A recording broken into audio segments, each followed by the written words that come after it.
on. Let's see if I can send a message to notify everyone. Hello, hello, hello.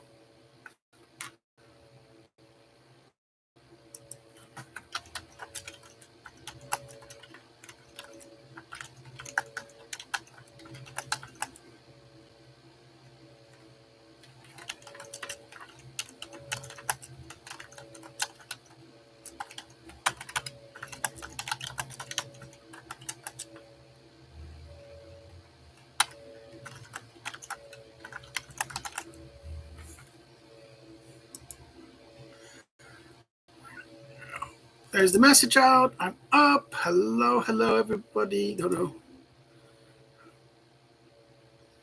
Oh, maybe I should use Facebook also.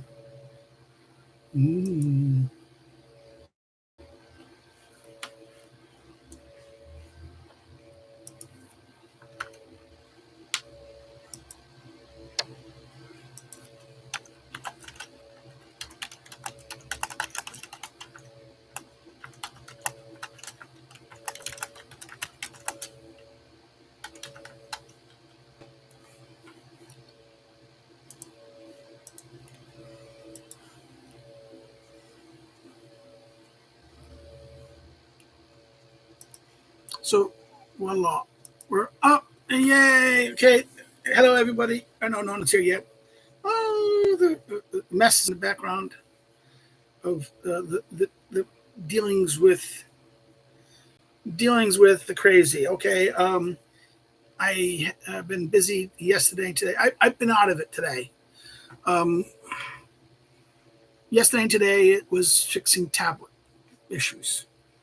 I bought a new tablet because I bought a tablet. It was not really working because I still want to keep it, but it's too big. It was just more perfect to kind of work as a travel device than a actual tablets that I can operate with.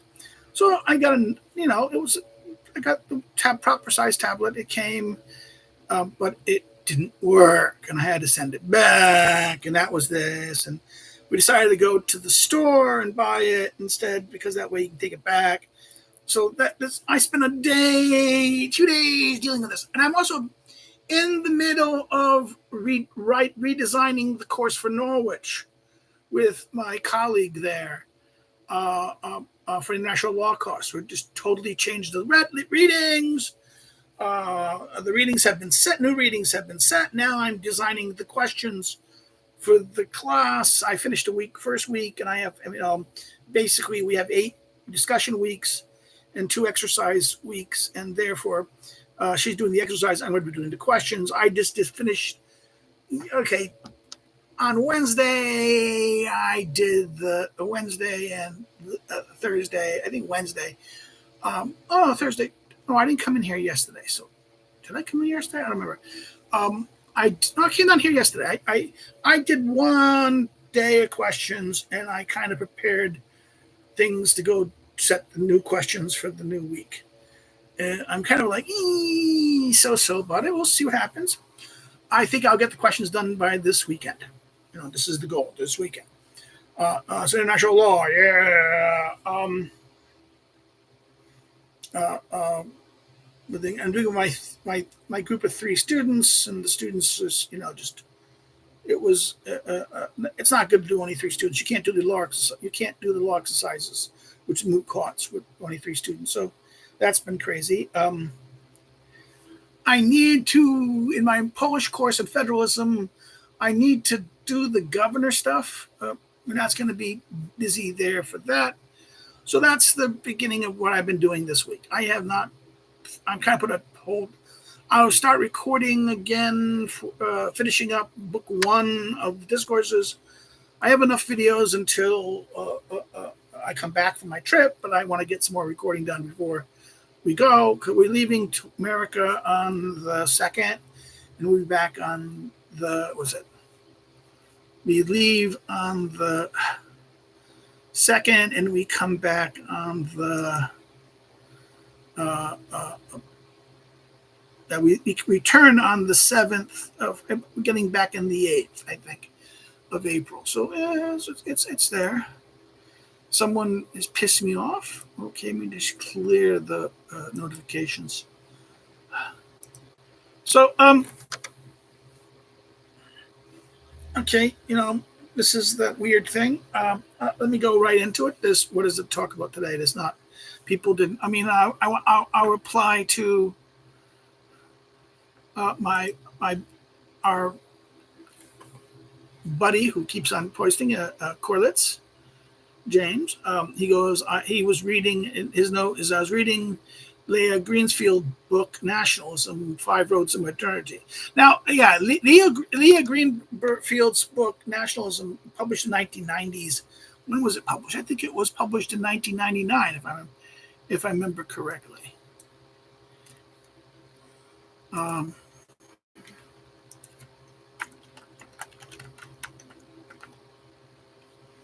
Yeah, it was published by, is it Oxford?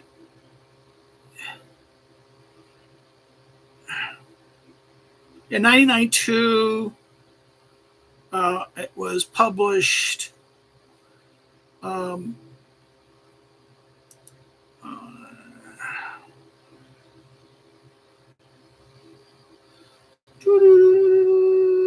Yeah, Harvard University Press. It was again part of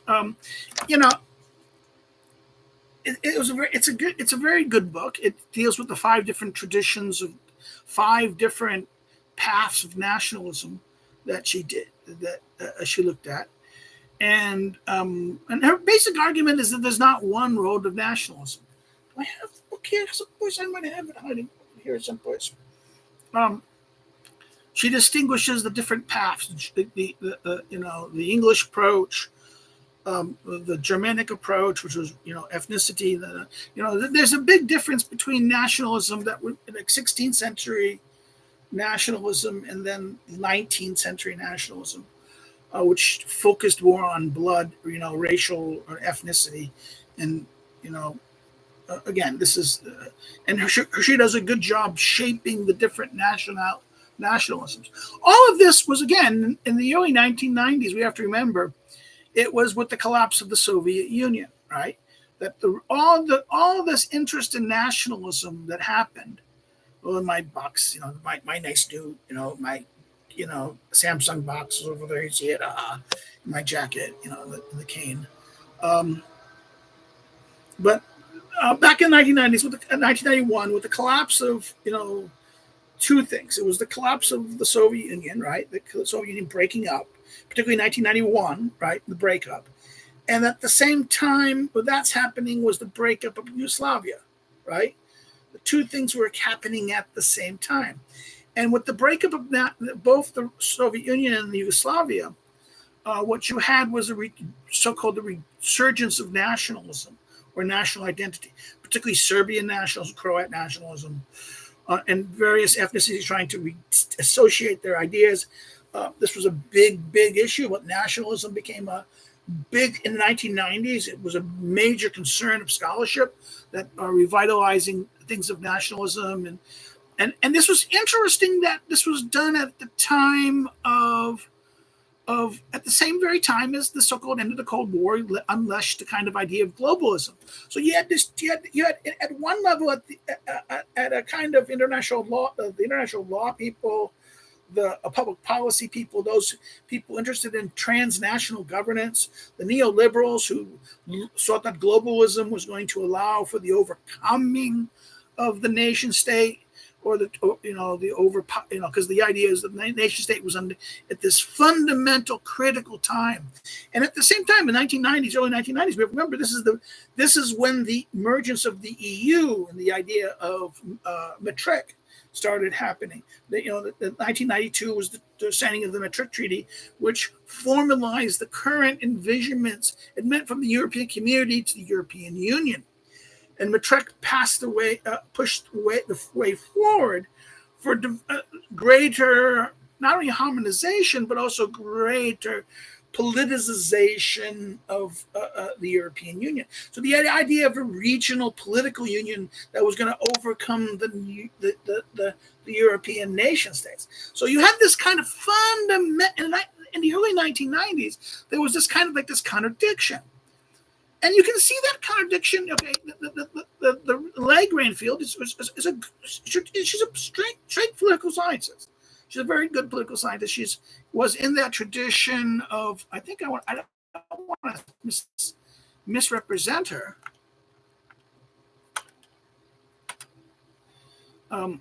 She is of that tradition. She's a normal political scientist, but I think she's kind of a sociologist. She's part of the social theory. She was very much a part of this interdisciplinary approach. Yes. She was studying the stuff about she was born in the Soviet Union. Both parents were educated, there, and they came to that. She came,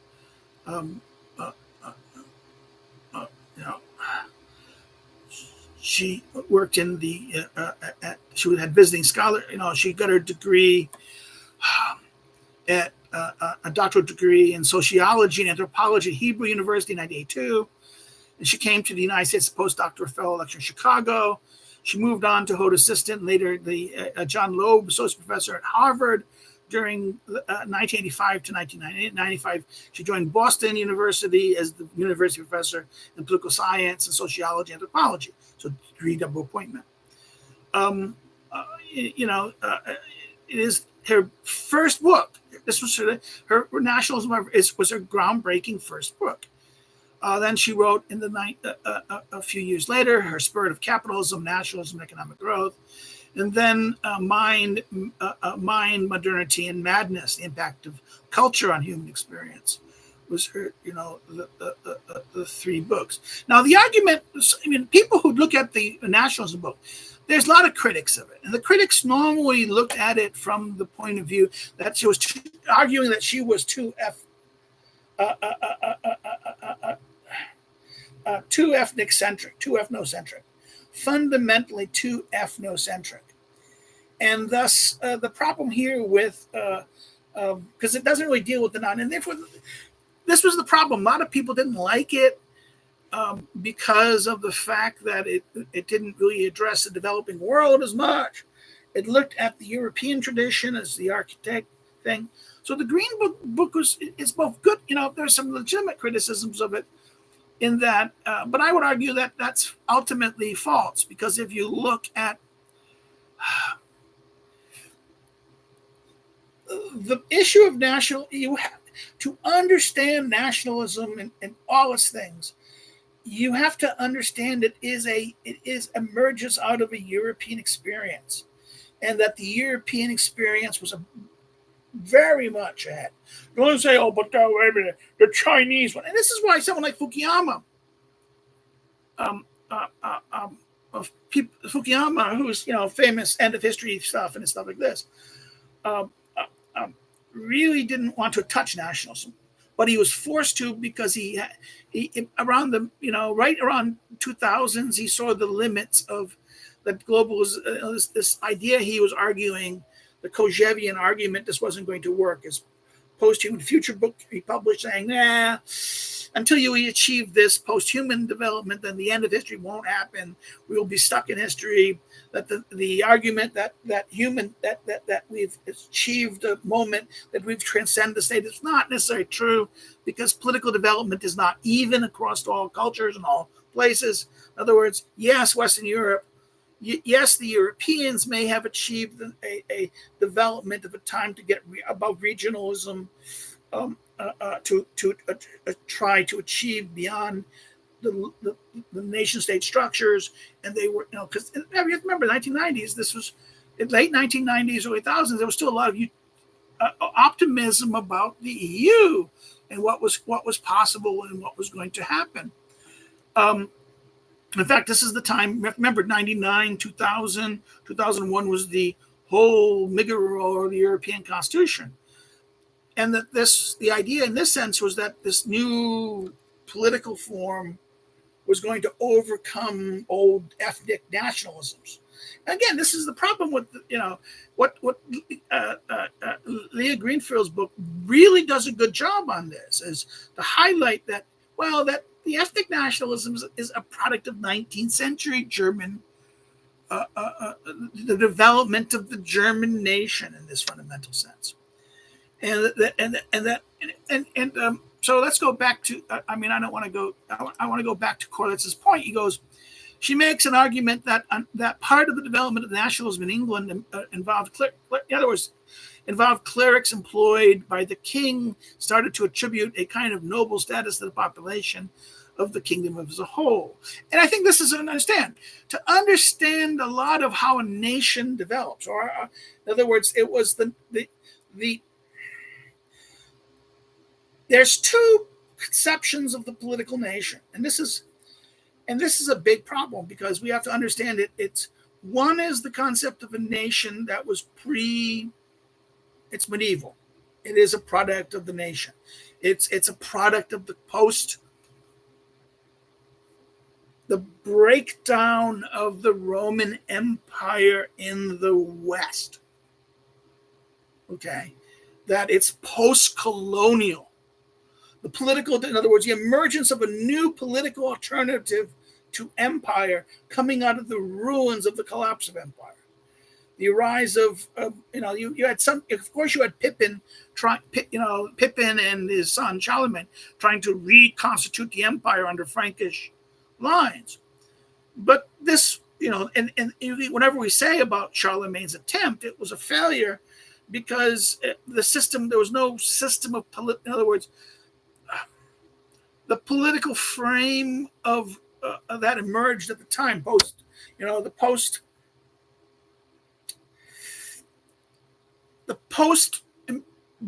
imperial breakdown of political life in Europe, what we call mostly Western Europe, the former Roman Empire, reverted mostly to what we could say estates, private, or the rise of private prince, the estate holders and people who owned estates. The estate became the primary political organizational form. That the estates became the surviving estates. We have to remember that the Romans themselves, how they governed their empire was usually civic. In other words, by civic, I don't mean it was a democracy or political structure. It was hegemonic, but the Romans organized everything through city centers, through roads. Remember, the Romans were basically their big emphasis was roads, and that the roads and commerce that the roads made through these urban centers. And Rome tended to govern by establishing a big urban center and it would run that region. In other words, what it took was the example of the herb of Rome itself, and then just copied it everywhere, or at least tried to create mini Romes that would be under the administrative control. In other words, they would govern locally under their proconsul or the Roman authority, and often allowed great local autonomy, except for matters of security and matters of certain imperial policy, imperial issues. And what was originally sent as Roman delegates or agencies from Rome, later as the empire moved eastward from Rome to Constantinople, became more and more localized. Okay, but when the barbarians came around the late fifth, sixth century, the multiple waves of barbarians. The Germanic tribes, around fifth, sixth century, the Germanic tribes all the Germanic tribes just went into Roman Empire, Europe, because it was just simply just not enough. The empire was not strong enough to bring forces from the east to go reinforce things. What you had was a fundamental collapse of the political environment, and the softest targets were the cities, right? And therefore, as the cities were attacked and looted and destroyed, what ended up happening was this noble people, the local nobles, the people who had Roman status, nobles or were considered citizens at the time, ran to their country estates to survive, because the estates did not necessarily seem nice targets. In other words, the barbarians struck at the targets where the wealth and the goods were. So therefore, the rural, the remember, the economy of the Roman Empire was a plantation economy of slave workers. So therefore, once the authority grew, all the slaves ran away. The slaves were mostly local peoples, for the most part, who were conquered by the Romans and enslaved to be wagers. The former slaves and populations, and the non-incorporated populations, what happened was, okay, the landlord with a couple buddies, they hired thugs. They had some money or gold or something, that they would go to their estates. They would fortify. They make a deal. They make the feudal deal. So therefore, the nature of the feudal organization and how it worked is a bottom-up political structure. Now,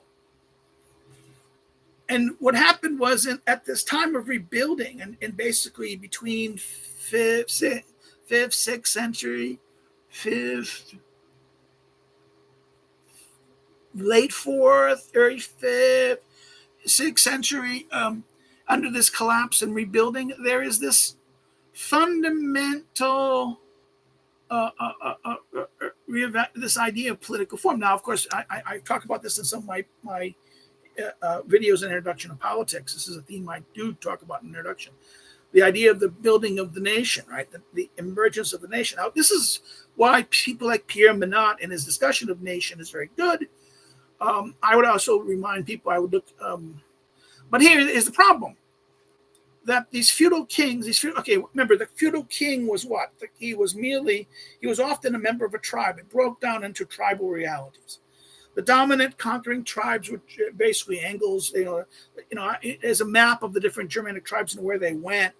The rise of the largest and most powerful tribes were the Frankish tribe, the Franks. They were the dominant. They conquered the central part. They had and their leadership, the Frankish kings, were significantly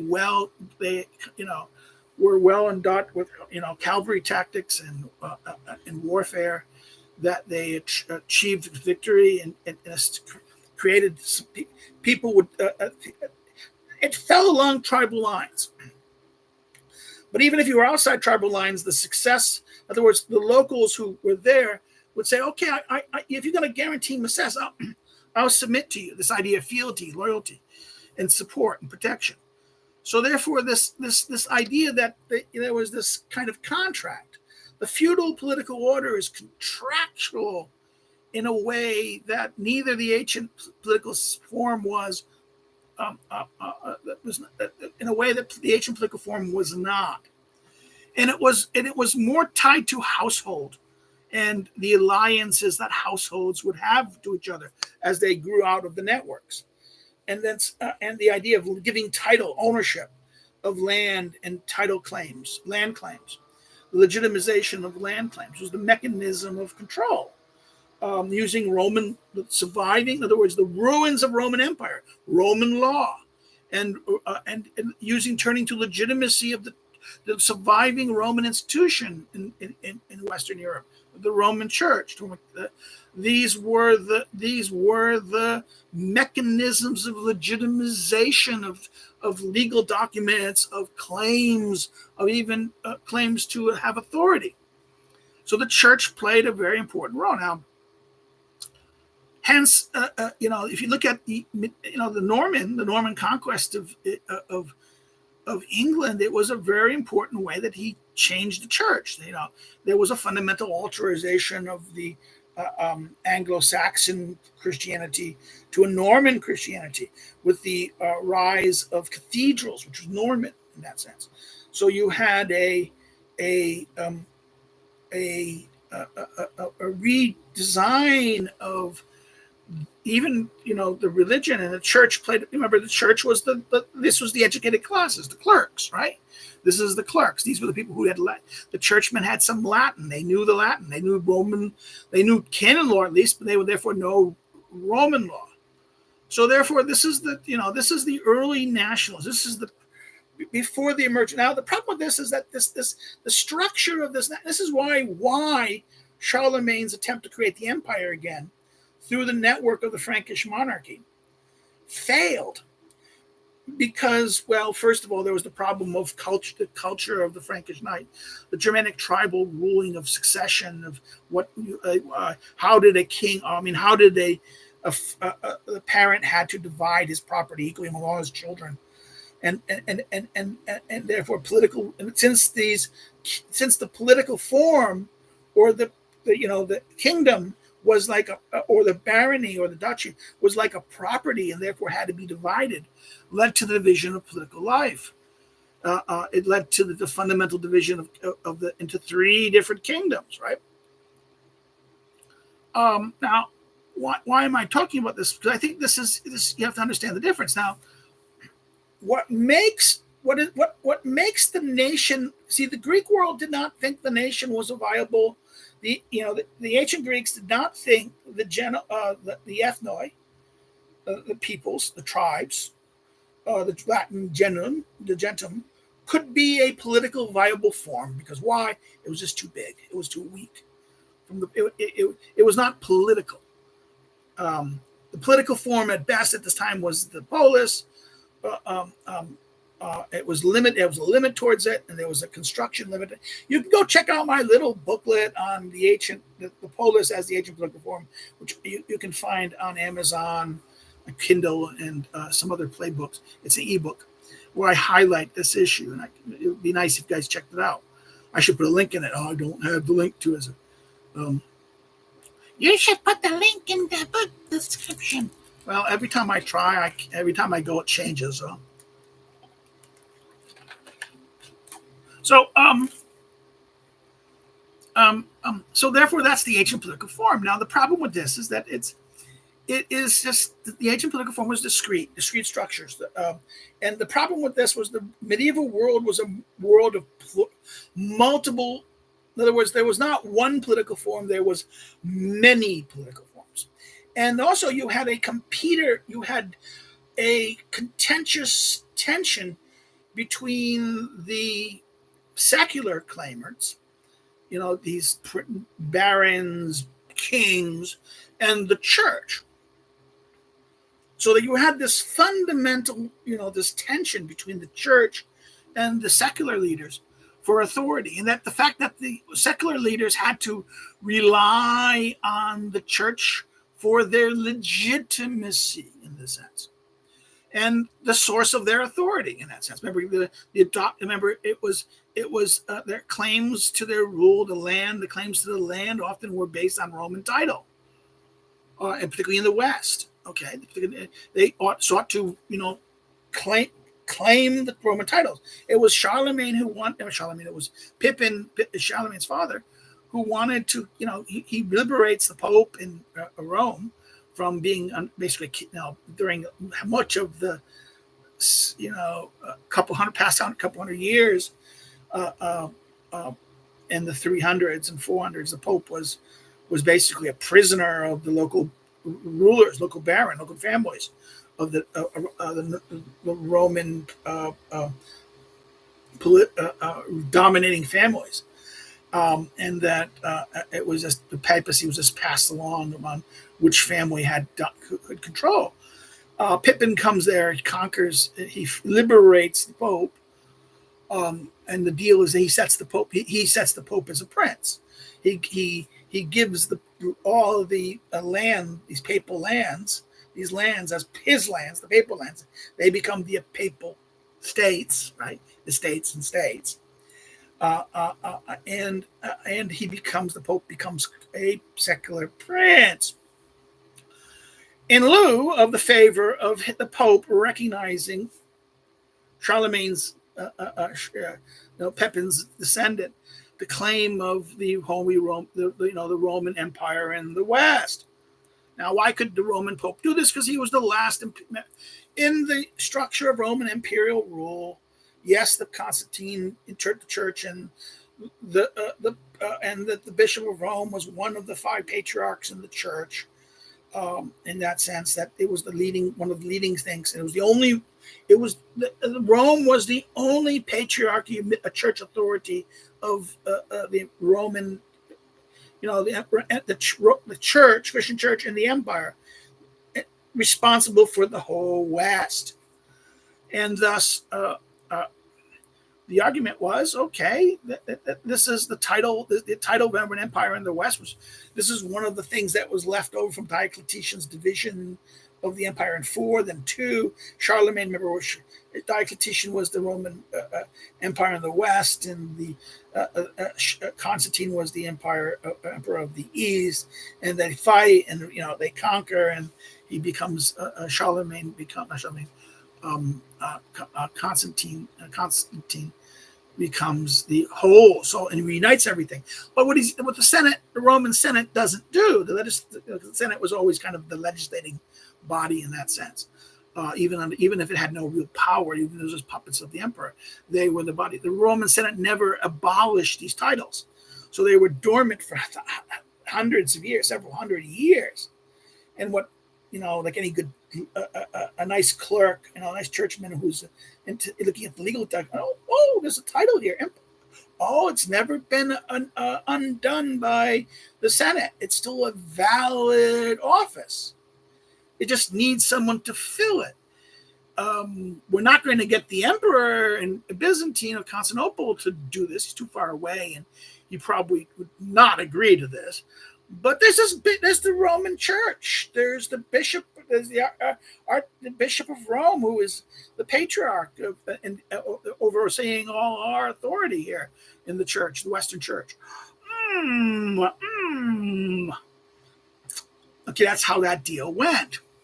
And thus, this is why we have to understand that the political development of nation is accidental in the sense. It emerges. Now, it collapses. In other words, it emerges. It's a bottom-up structure. There's too many. In other words, the English got a head start only because of the Norman conquest. They had much more centralized control. The English nation was completely different. So the nation, and I think she's right about the role of the church, because remember, it will be look at what the Normans do. They conquer everything, right? They take over all England. William insists that there's a record keeping of everything. The Dome Book, right? Everything is his. Now he's going to have record of it. And oh, by the way, I want to know about records of what's going on. So what happens is that there's the churches are the marriages and deaths, all these records, but also deeds and titles, transfers of things, documents of things, records of how many goods were sold. The churches became the center of record keeping.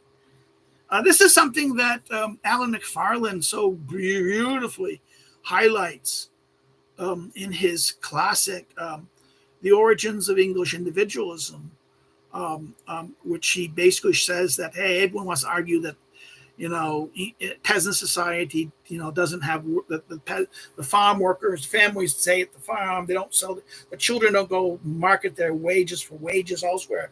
Well, sorry, in the 12th century, 13th century, they did in England.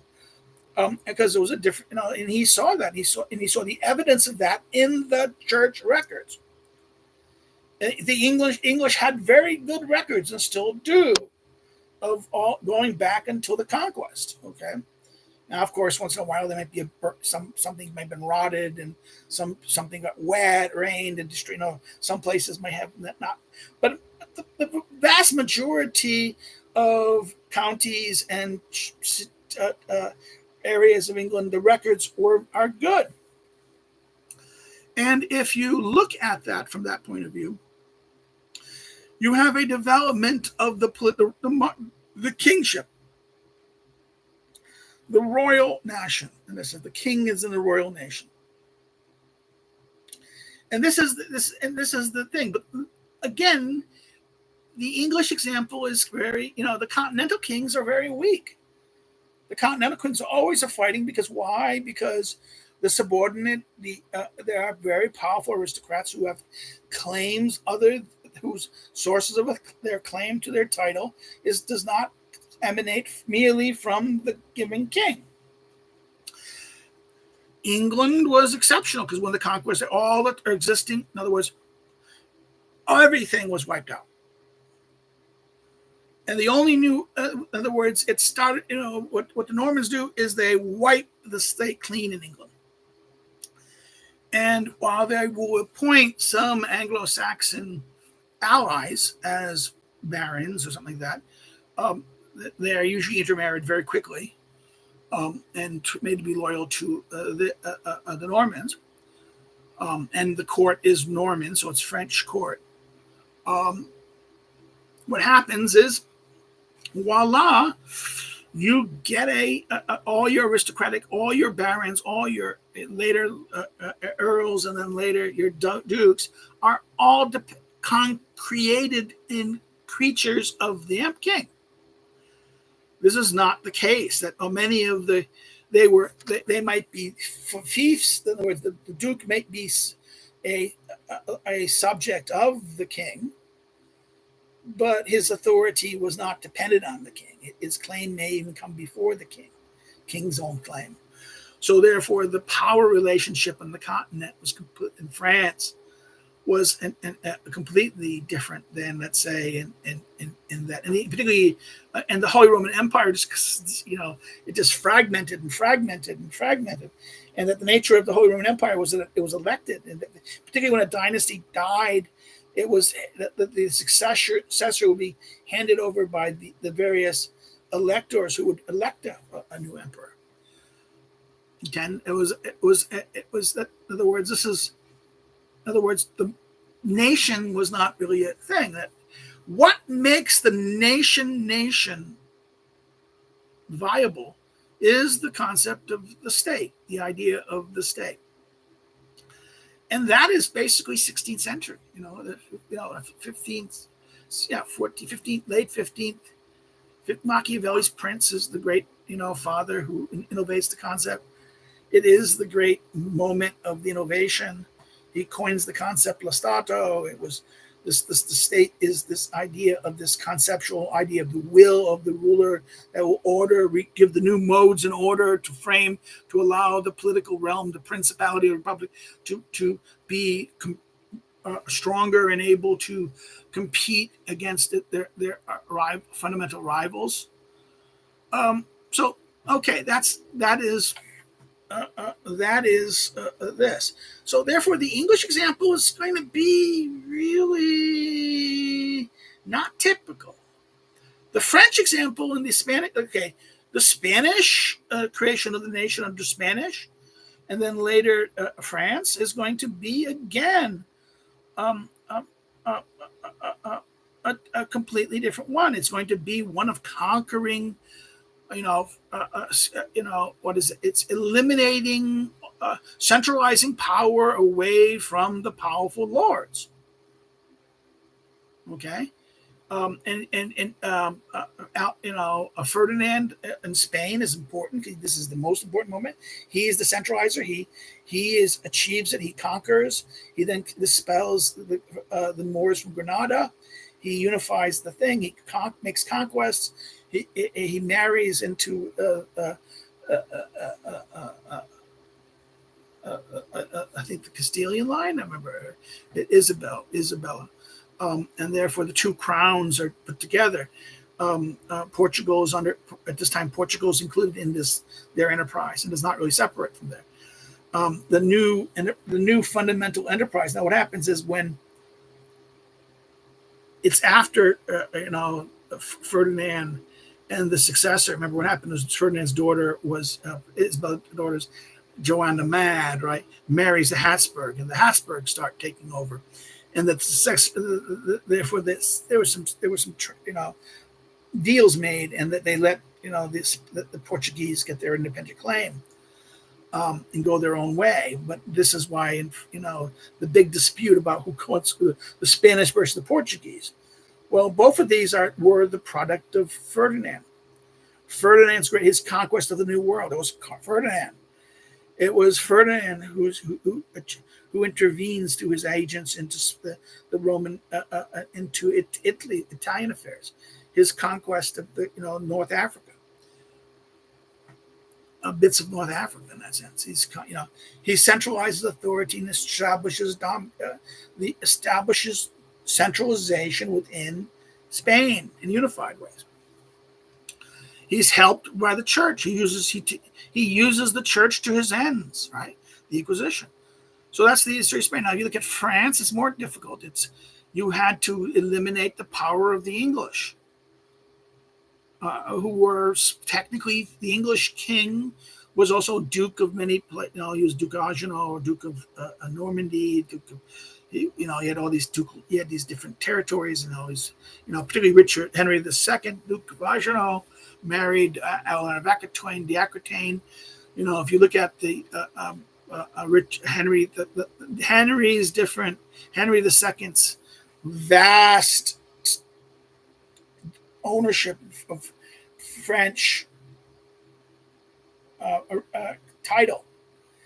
He was the stronger party there, but he was not the King of France. He was technically supposed to be loyal to the King of France as his. Remember, because the whole Norman conquest was the Normans were the Duke of Normandy, the Normans, who was a Viking who came to settle in France and protect. It was given the title of the Normandy was to protect the rivers in France from the more Norsemen, right? Well, what happened with the Normans is that the English crown is so powerful. The Normans are very successful. They have their own. They make great conquests in the Mediterranean. They're crusaders. They'll crusade, and they're great fighters in that sense. But now they have an English crown. They have an England, and in other words, England is unified. The rest of their empire is not. It's like anything else. It operates like this. So all the English-owned land in France is not as. It is more European in this sense. This is why losing France was probably the best thing that happened to England in that sense, because England could focus on centralizing its political authorities. And if we pay attention to English development, we have to see it outside of the greater Norman or Plantagenet claims. Because while,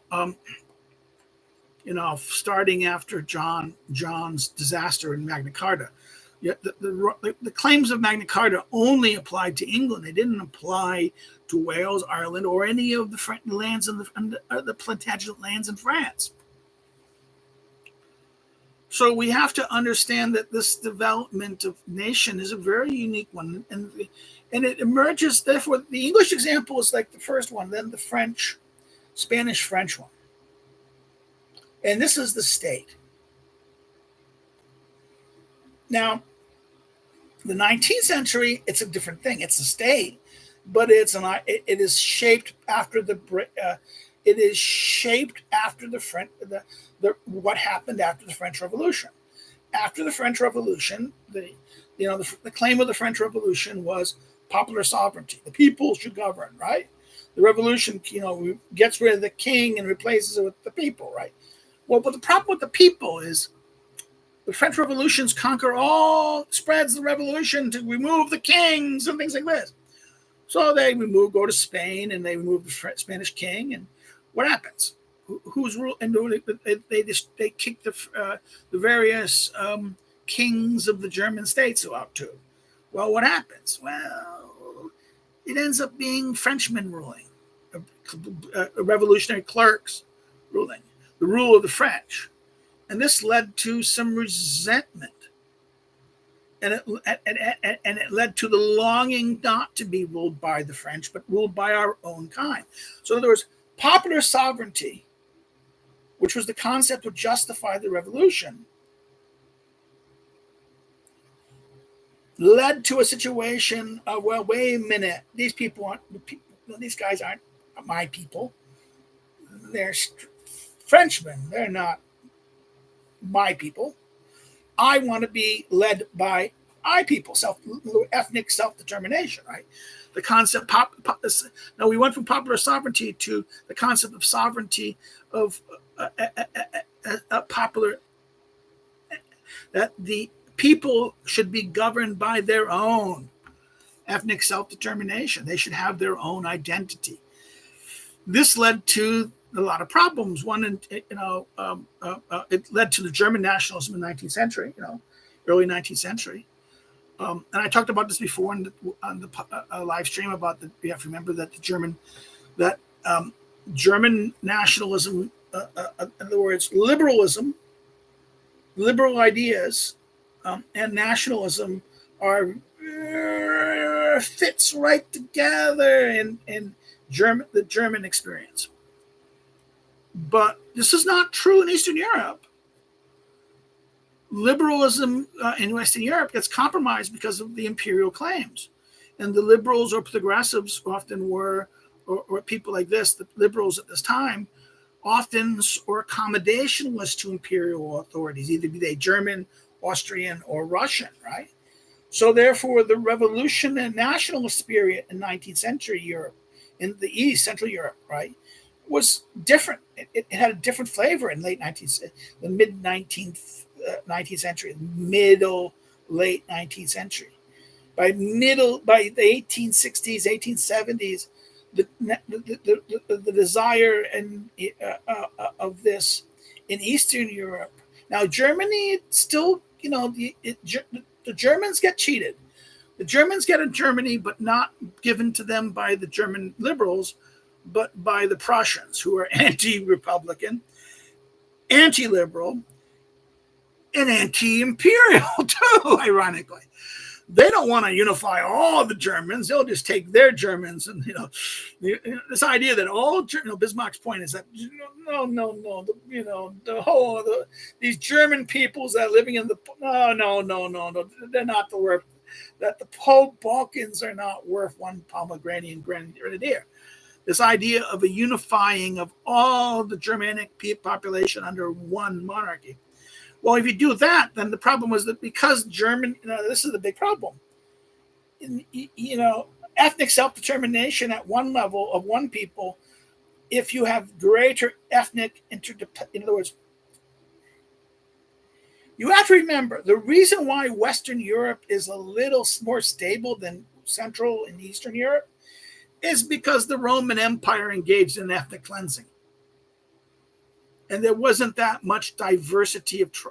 Yes, there might be big tribal differences, but ethnically, the Romans really, homogenized populations. The slavery, the capture and enslavement of the populations basically created greater homogeneity than existed in the East. And as the basic problems of as the medieval wars, particularly the Holy Roman, the 30-Year War in Germany led to a kind of massive population shifts in German populations going all over the place, and Germans were already hugely, even before the 30-Year War, the German populations were constant, like Vikings too. The Vikings went all over the place and settled and made outposts. And, this is why, you say the Vikings formed, many of the Irish cities and, city of York, the Viking. Rus, the idea of the Rus in Kiev. Well, Kiev was a Viking settlement. And the Rus were a Viking people who intermarried with the Slavs. Okay. You have to understand the Normans themselves, right? You have the Scandinavian movement of populations and opportunistic in this interpenetration. But in the West, in the Eastern areas, it's more you had these populations all intermixing with each other, thus ethnic self-determination of one people may lead, particularly if it becomes a state or a nation, lead to, oh, what about these populations there? Oh, but they're not us. They're those, and therefore that leads, one ethnic self-determination spreads to the next ethnic self-determination.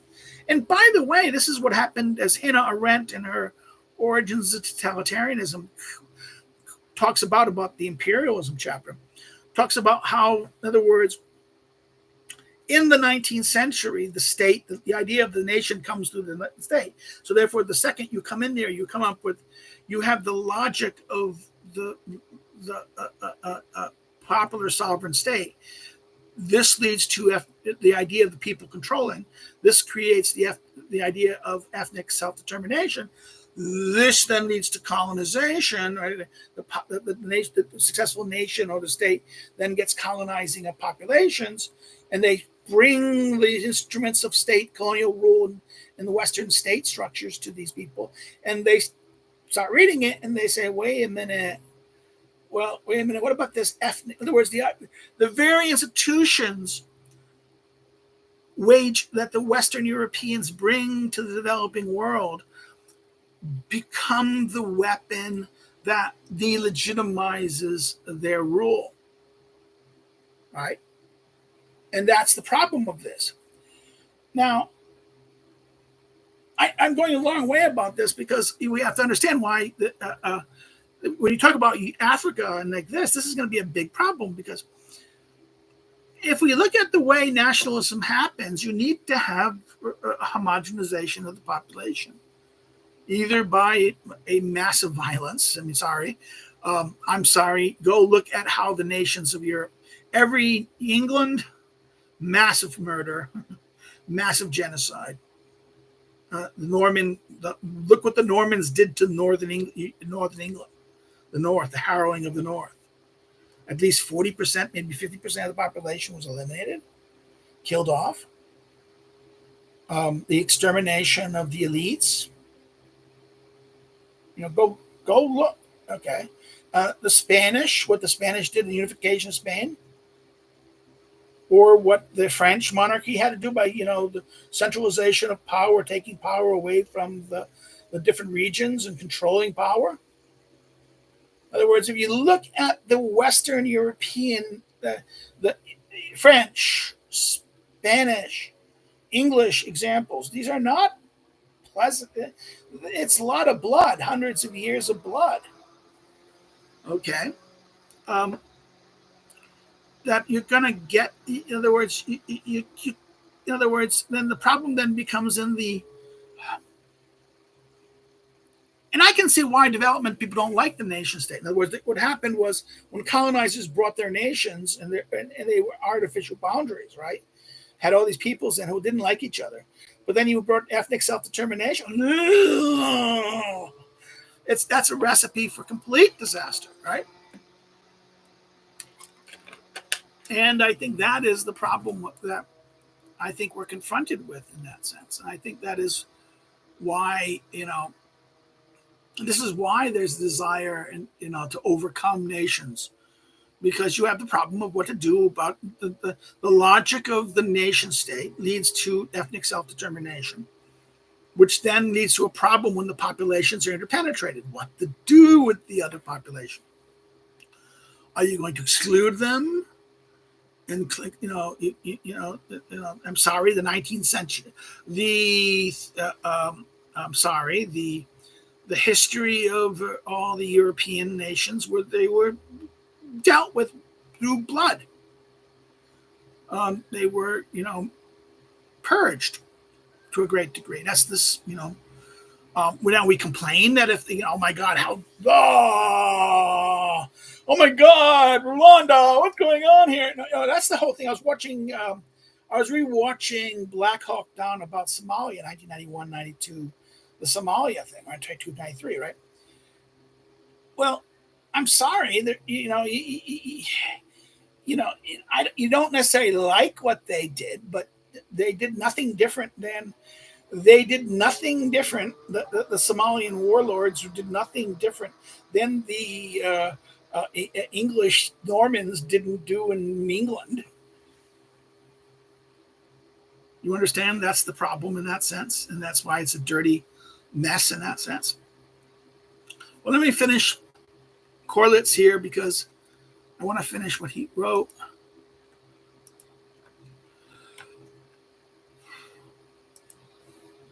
He goes, I wonder if the distribution to Polish nationalism occurred in the development of Polish. Well, again, Polish nationalism is a 19th century thing. This is why it's not the English example. And the church really didn't, I mean, Polish nationalism is a product of both socialism and nationalists. They weren't liberals. The liberals were seen as traitors. This is why Central Europe there's liberalism really never really developed the liberal tradition in Central Europe because of that, because of the idea that often the liberals were with the imperial powers or imperial forces and seen as people compromising, trying to get the better conditions, getting liberal reforms and trying to improve things in the existing frame, and thus they were seen as enemies to the nation state. It is ethnic self-determination. The idea of ethnic self-determination is ideological. It often collaborated with socialists and left revolutionaries. This is the Polish movement with Pilsudski and Dąbrowski. Often, Pilsudski's joke, I was with socialism until I got independent.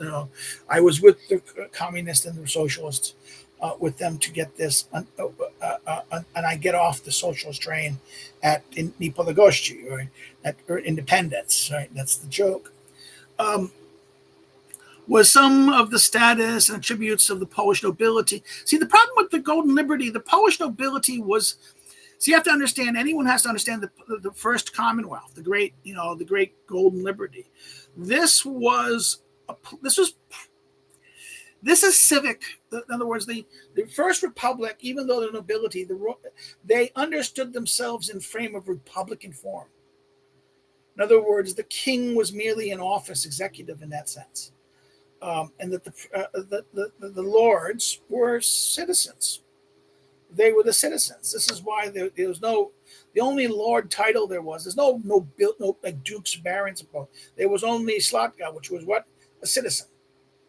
Okay, yes, they were noble, and the peasants the peasants did not, and therefore the only title they had was Pan, right? Lord, or Sir, Mister.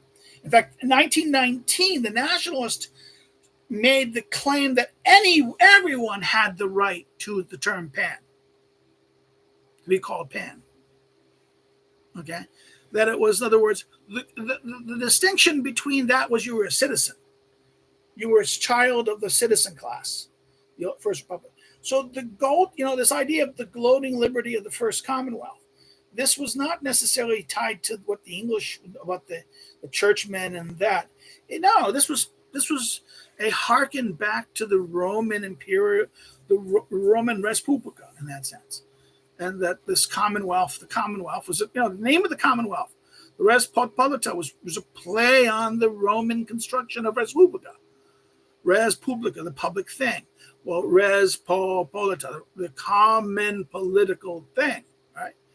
In other words, the res polita was a commonwealth, right? This is the idea of that structure.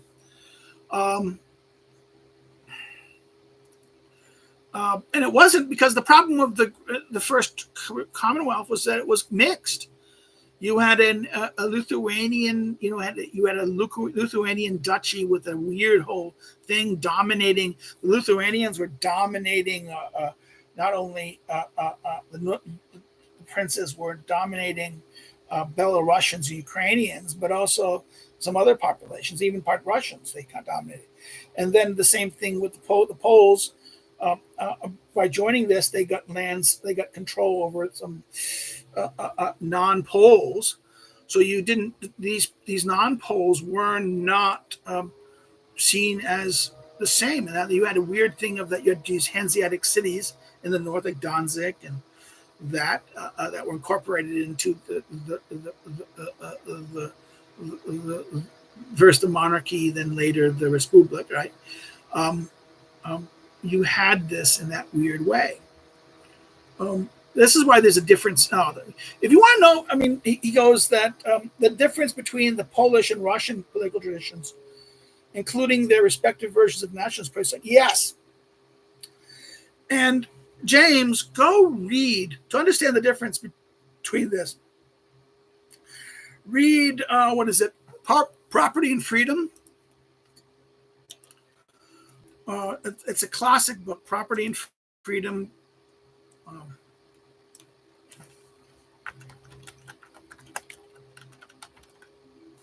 Yeah, Richard Pipe's 1999 book, Property and Freedom.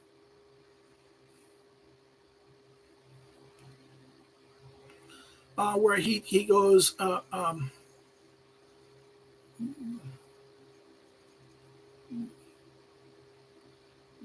is it?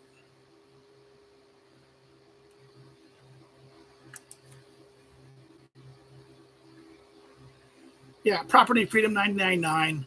It's a classic book. He talks about England versus Russia and explains why the Russians don't do it. But the same thing with the Poles in that sense. This is why the Poles have the Poles are not like the English, but the Poles are like the Romans. They inherited a Roman political culture from this. They put themselves. They gave themselves the language of the citizens. The landowners. And remember, the so-called landed aristocracy of Poland was much wider and dispersed and much more numerous than the ones in the Western Europe. So you had a much more civic construction of this, and that therefore this helps to understand why and that the Russian example was that of conquest. They never had a civic culture. They just were conquered. They were the Rus, who then formed up to Moscovia in those areas, were conquered by the Golden Horde and the successor, the Mongols who imposed despotic rule on them. This is why Montesquieu's Spirit of Laws is very good about this point, and that the Russians never really Peter, Rousseau's famous criticism of Peter the Great is that it was Ivan or Peter, I think it's Peter, that he decided to just make he just wanted to make all Russians French, and in doing so prevented Russians from being Russians. In other words, they shaving the beards and becoming like, you're going to be like the French. Well, no, you didn't let the Russians be Russians. In other words, they were never a uniquely Russian identity, and that this only led to the destruction. And they never developed a civic culture, and they had never had Daniel Pipe, Richard Pipe, sorry, not Daniel, Richard, this Poppy. Says clearly, and I think he's right about this. Anyone who's saying the Russians never had private property, tradition of private property, and that therefore there was never a tradition of private property. That was always everything was owned or controlled by the Tsar, who had to give his title to the horde. Everything was always kind of negotiated in this sense. The problem of the serfs tying to the land. That there was never this, that they were tied to the land, they were never freed. Even when there was for liberation of serfs, they were not really liberated in that fundamental sense, because the serfs had no identity other than the land they were in. There was never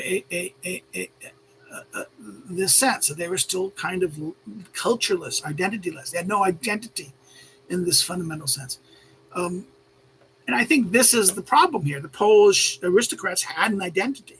The serfs might not, peasants might not have, but the aristocrats did. And there was lots of them. And but remember what happened? Partition destroyed them.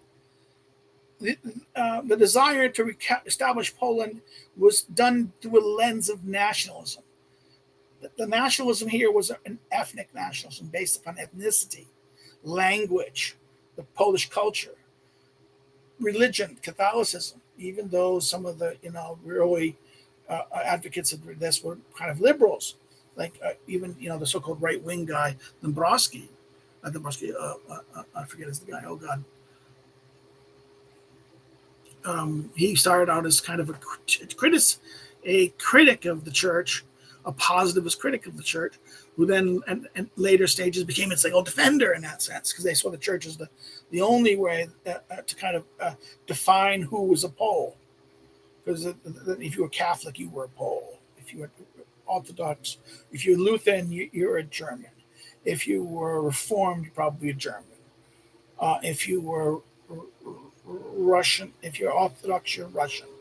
Jew, you're a Jew. In other words, in either mostly, and because Yiddish was divided between two ways, you were either really an agent of Russia, if it was Germanic, if the Yiddish was more Germanic origins, you were agents of the Germans, either Austrians or that, or in other words, you had this fundamental structure here. So let's stop here and do this. We're at the 1 hour mark, and I'm tired, and everyone is probably tired of this as well.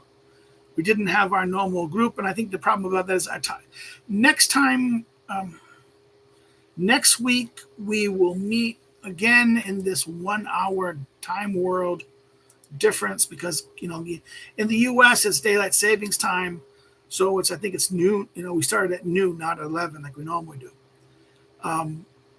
Daylight savings time in Poland happens on the 30th, so next week will be our one more week of the disconnect between our normal time. I like to do it at least one, at 5 o'clock Eastern Polish time, and then at 11 o'clock in the U.S. AM in the West. So this is why people have not been coming. We see how you're doing. We're got no one's really here right now, so we're gonna wrap it up. If you like it, hit the like button. So there's only one person who came. About 4 or 5 people were here. Only one hit the like button. So hit the like button. It helps the algorithm. Put any comments or things. We had another Jay saying, "Oh, I love you." Okay, whatever.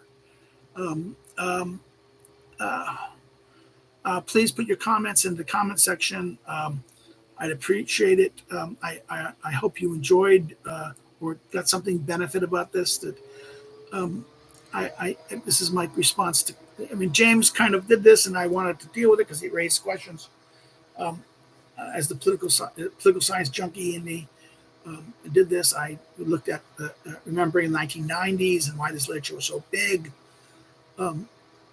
And the whole question, and still is relevant to today in that sense, is the tension between globalism and nationalism are the fundamental clashes in this sense. And this is why different readings and things like that are useful in that sense. So therefore, that's it. If you have any more questions, please put them down there, and I'll respond to them, and I'll talk them like I did with my friend Corlitz. So take care and have so like it, hit the like button, share, whatever. Tell people to come check us out. If you've not subscribed, subscribe. Check out the videos where we're continuing the Machiavelli discourses. Again, it's now coming. A couple minutes ago, the latest discourses was released. So take care and have a great day and a good weekend. Take care. Bye-bye.